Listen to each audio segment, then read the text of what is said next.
Now, the jury in Ghislaine Maxwell's sex abuse trial has asked the judge for transcripts of the testimonies of 3 of her accusers as they deliberate for a second day.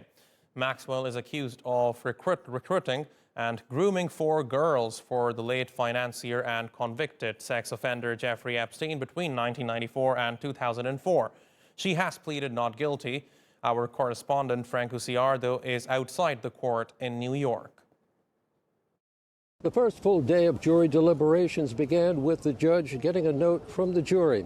They asked for a transcript of the testimonies of Jane, Ann, and Carolyn, 3 of Ghislaine Maxwell's accusers. Jurors in particular wanted to look at FBI notes from an interview they did with Carolyn in 2007.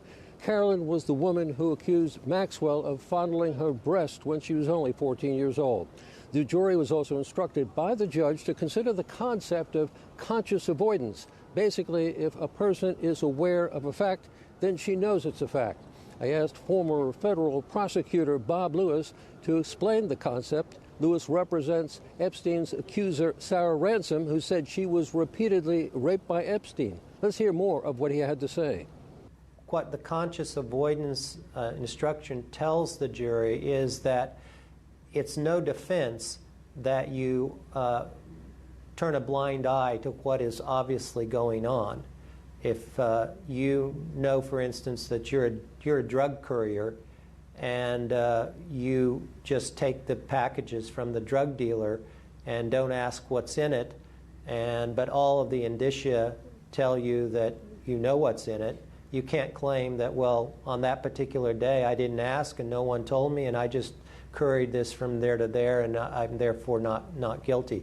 In Ghislaine Maxwell's case, she was with Epstein as his boyfriend, as his close friend, as the manager of this house for the entire period of the conspiracy charged, which is about 10 years, and also before and after.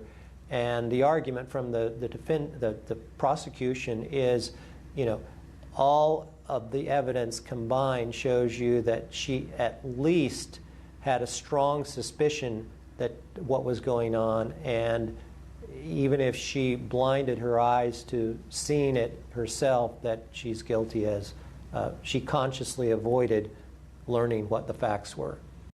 The jury has to examine more than 2 weeks of testimony from 3 of Maxwell's accusers, and they have to see how it applies to the 6 charges against her.